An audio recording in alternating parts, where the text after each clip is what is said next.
Father Yah, thank you for the blessings you give us each day, seen and unseen.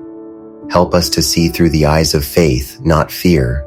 Teach us to focus on what you've already given, not what we think is missing. We ask that you shape our minds to be diligent, steady, and faithful in every season. May we grow into the people you've called us to be, with hearts full of wisdom and gratitude. In Yahusha's name, Selah. Sometimes we look at our life and feel like something is missing. Maybe it's money, maybe it's opportunity, maybe it's recognition, or peace, or love. But what if the Most High isn't holding something back from us? What if He's preparing us to receive something we're not yet ready for? When our minds are diligent, steady, focused, faithful, they begin to produce fruit. Proverbs chapter 21, verse 5. The thoughts of the diligent tend only to plenteousness, but of everyone that is hasty only to want. This means when your mind is focused on being faithful and steady in all things, the end result is always increase. But when you rush, make fast decisions, or try to skip the process, the result is lack. Genesis chapter 2, verses 16 and 17. And the Lord God commanded the man, saying, Of every tree of the garden thou mayest freely eat, but of the tree of the knowledge of good and evil thou shalt not eat of it, for in the day that thou eatest thereof thou shalt surely die. Genesis chapter 3, verses 4 through 6. And the serpent said unto the woman, Ye shall not surely die, for God doth know that in the day ye eat thereof, then your eyes shall be opened, and ye shall be as gods, knowing good and evil. And when the woman saw that the tree was good for food, and that it was pleasant to the eyes, and a tree to be desired to make one wise, she took of the fruit thereof, and did eat, and gave also unto her husband with her, and he did eat. Adam and Eve had everything: peace, provision, relationship with the Most High, but the serpent shifted their focus to what they didn't have. One tree, one thing, and that became enough to make them disobey and lose what they already had. That's what happens when we let lack dominate our thoughts. We become blind to the blessings surrounding us. Philippians chapter 4, verses 11 through 13. Not that I speak in respect of want, for I have learned in whatsoever state I am, therewith to be content. I know both how to be abased, and I know how to abound. Everywhere and in all things I am instructed both to be full and to be hungry, both to abound and to suffer need.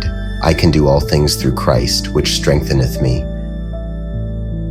This teaches us that true peace and strength come not from what we have or don't have, but from being rooted in the Most High. Paul is saying he's been through everything, lack and plenty, hunger and abundance, and he's learned that through Yahusha, he can endure and thrive in all of it. The strength to stay diligent and faithful does not come from our circumstances, it comes from him. James chapter 1, verse 4. But let patience have her perfect work, that ye may be perfect and entire, wanting nothing. This verse shows us that patience is not just about waiting. It's about letting the waiting do a work inside of us. The longer we stay committed and obedient during the wait, the more we grow spiritually. When patience finishes what it started in you, you won't be lacking anything, because you'll be spiritually equipped to handle everything.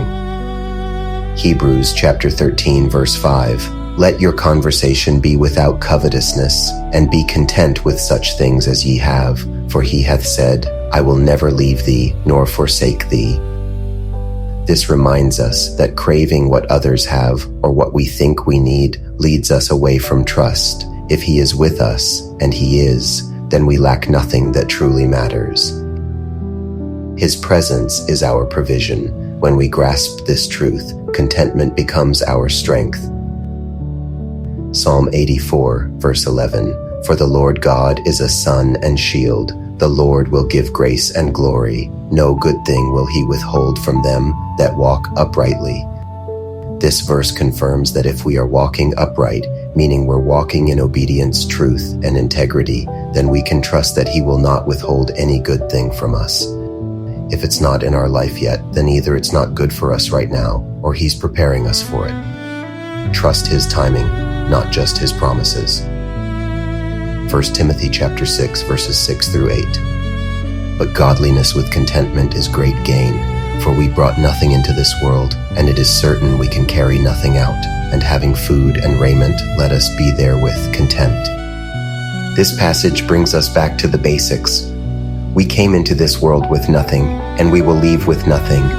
When we practice godliness and contentment, we gain something eternal. The world says more is better. Yah says faithfulness and gratitude are better. When we recognize the eternal over the temporary, we learn to be grateful for our daily bread. Romans chapter 8, verse 28. And we know that all things work together for good to them that love God, to them who are the called according to His purpose. This gives us hope during our hardest moments. It doesn't say that some things work out, but all things. That means even the seasons that look like lack or disappointment are part of a greater plan. If we love Him and are walking in our purpose, then everything we experience is part of a divine process that is shaping us, not punishing us. Deuteronomy chapter 8, verses 2 and 3. And thou shalt remember all the way which the Lord thy God led thee these 40 years in the wilderness, to humble thee and to prove thee, to know what was in thine heart, whether thou wouldest keep His commandments or no. And He humbled thee, and suffered thee to hunger, and fed thee with manna, which thou knewest not, neither did thy fathers know, that He might make thee know that man doth not live by bread only, but by every word that proceedeth out of the mouth of the Lord doth man live. This reminds us that seasons of struggle or lack are not always about punishment. They're often about revelation. The Most High was teaching Israel that their survival wasn't based on what they could see or gather, but on His word and His faithfulness. Sometimes He lets us feel hunger, not because He's forgotten us, but to teach us that He is the source. And when we know that, we can never truly be in lack again. Father, forgive us for the times we focused on what we lacked instead of the abundance already around us. Give us eyes to see Your provision and hearts that are grateful. Help us to think diligently, to walk in patience, and to trust that everything we need will come in Your perfect timing. Let our lives be a testimony that You are enough. In Yahushua's name, Selah.